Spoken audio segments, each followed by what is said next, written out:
Much love, highest respect. I'm opening up with a quote from Jim Garrison. A single person armed with the truth constitutes a majority. That is quite a quote. And honestly, I have no idea who Jim Garrison is. I just picked that up along the way. I'll have to look into that individual because that is some of the wisest insight I have come to appreciate. And it kind of correlates with my political perspective as well. And some of you out there might resonate with this idea. You know, I believe that citizenship is like the child's plastic dashboard with a steering wheel attached that you give to the kid in the back seat just to keep them occupied and so they can believe that they're driving and, imitate the actual driver, mom or dad, turn the wheel and press the button and flip the switches. The only thing on that plastic dashboard that really works is the horn. And that's your First Amendment. And if you find a way to make that horn into an advanced system of communication, people are going to listen to you. And the next thing you know, you can pull that damn car over because you know how to work that horn. You know how to pull the strings and hit the right note that rings with truth. And you can bring the whole damn car to a stop. So that's my political outlook.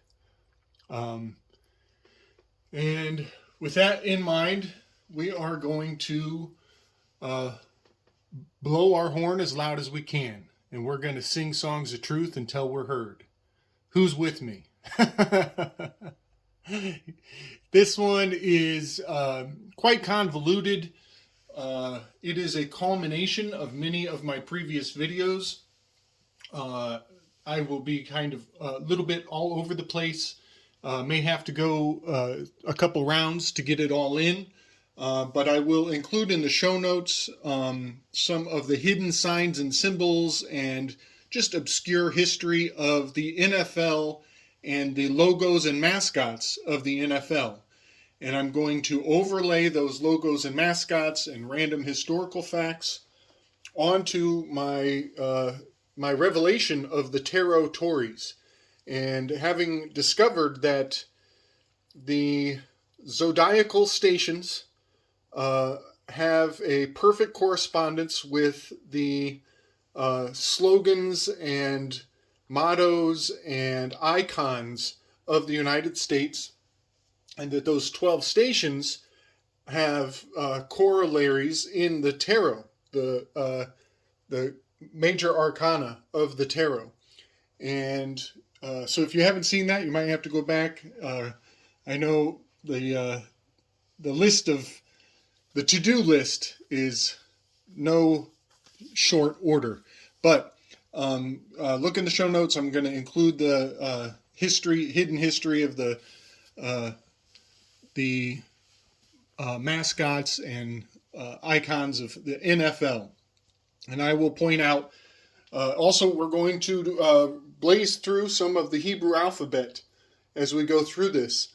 For those of you who do not know, I have very good reason to believe that the Old Testament, the events of the Old Testament, took place in the United States. I do believe that the language of Hebrew is highly valuable when you are deciphering the names of our states. I believe that Portuguese is also incredibly valuable in deciphering the lost history of the old world, which was conquered and during a reset at some point and renamed the New World. So yeah, there's a lot of groundwork in there. I'll include UBTV. Anybody who hasn't gone through his station, get over there and wrap your head around the idea that Old Testament Egypt was in fact the United States. So, with all of these leaps and bounds and overlays of previous research, I want to give respect to those who came before me. You know, UBTV has lifted my eyes and taken things to a whole new level. So, just a quick blaze through. I want to point out that also, let me give honor to one of my viewers, Nature Boy. He gave me a little key to unlock a lot of what's about to unfurl here.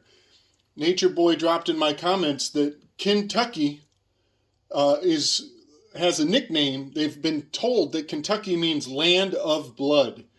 And I have come to believe that Kentucky, KY, is the key to unlocking this entire territory treasure hunt that we are on. And that X marks the spot right here, essentially in Kentucky. I believe Mammoth Cave has much to do with the F.aL.l. card falling off of a cliff. And there was a discovery, 600 extra miles of uncharted caves in Mammoth Cave just recently.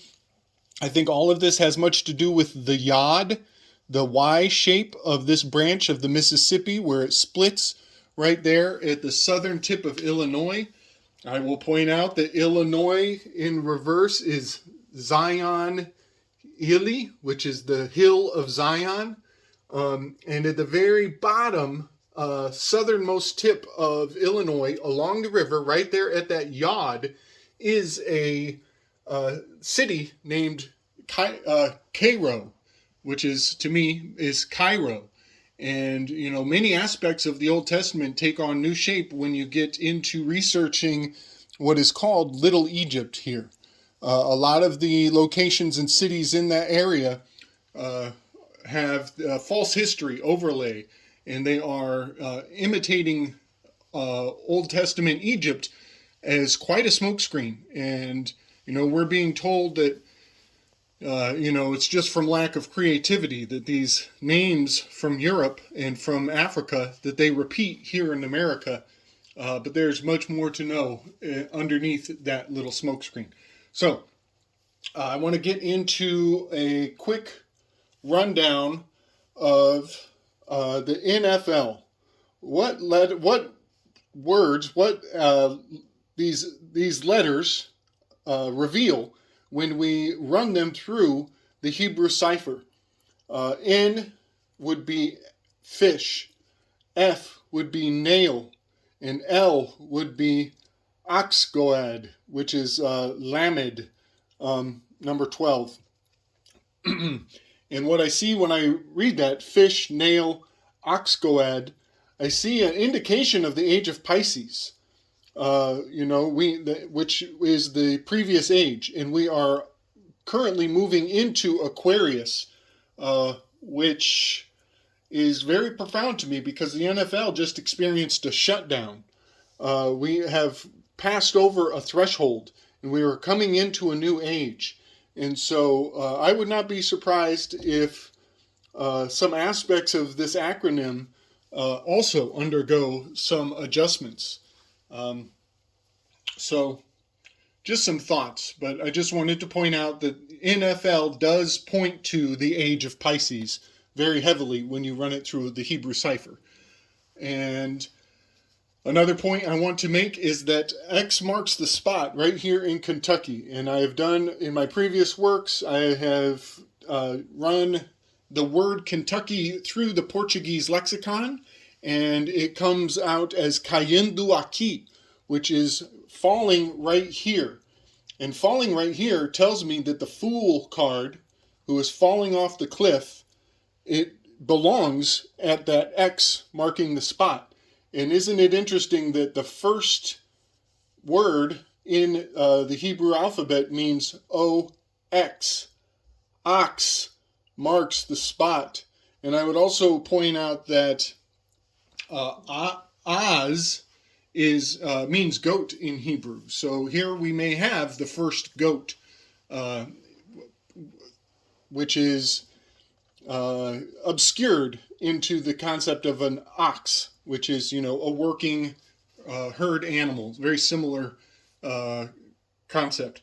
I also want to point out that ox in Germanic is very similar to 8.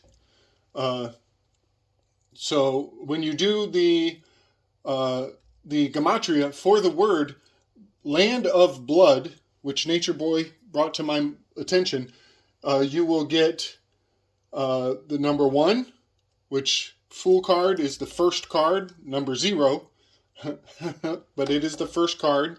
In ordinal, full reduction, you'll get a 1. Reverse ordinal, you'll get the 8, ox, 8. Reverse ordinal, you also get an 8, ox. So I think we're on a roll. We are moving forward, and I want to do a few anagrams, quite a few anagrams with the letters from this phrase, land of blood. You get boldened fool. And I mean this in both terms, bold and fool. He is bold. He's marching forward without looking where he's going. He's careless. And it also is emboldened. He's emboldened and being very foolish by not watching his step.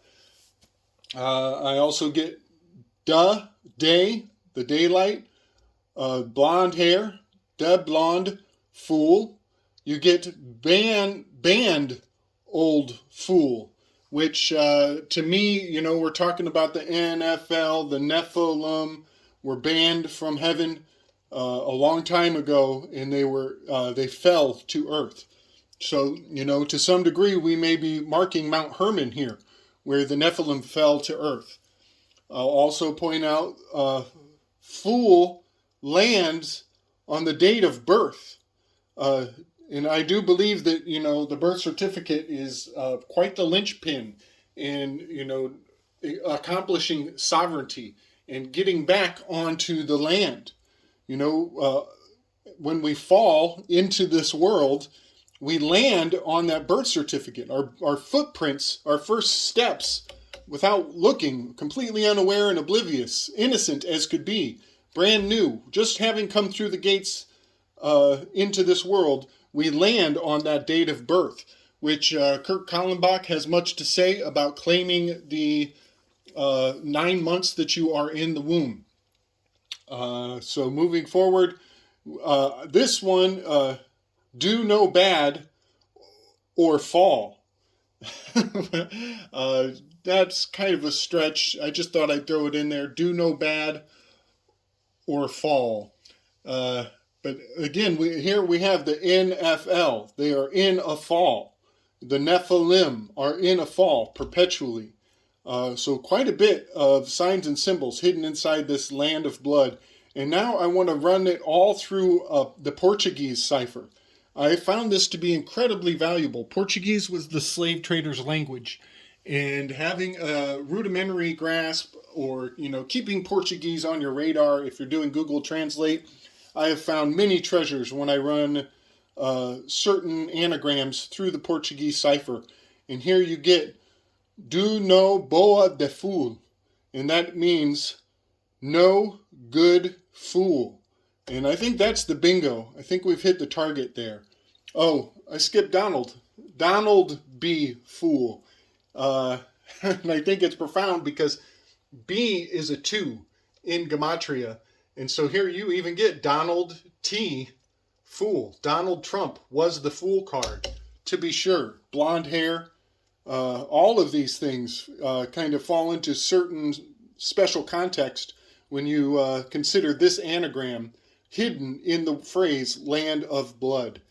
But I think what we get here is no good fool. And I will point out that the word good in Black's Law is not something I want to relate to. We all prefer to be good or considered good. We go to court to clean our good name. Well, in Black's Law, a good is a product. It's something that's for sale. I don't have the definition. Maybe I'll read it in the next video for everybody.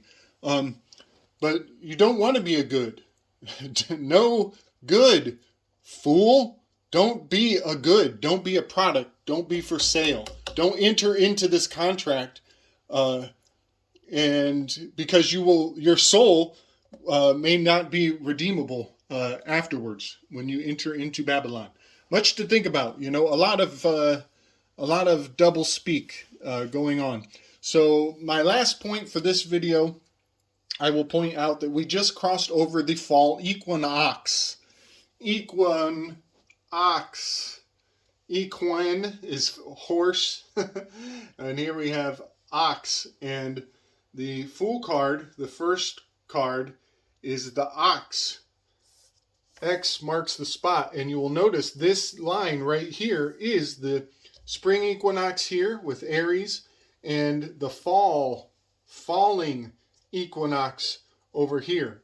And on September 22nd, it is the marcation point of essentially 100 days remaining in the year.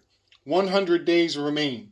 And here you have, this reduces to a 1, much like Land of Blood reduces to a 1, a 100 in ordinal.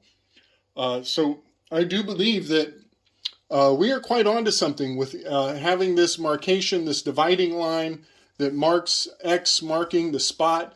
And I will point out one more factor before I let everybody go and we jump into the NFL logos.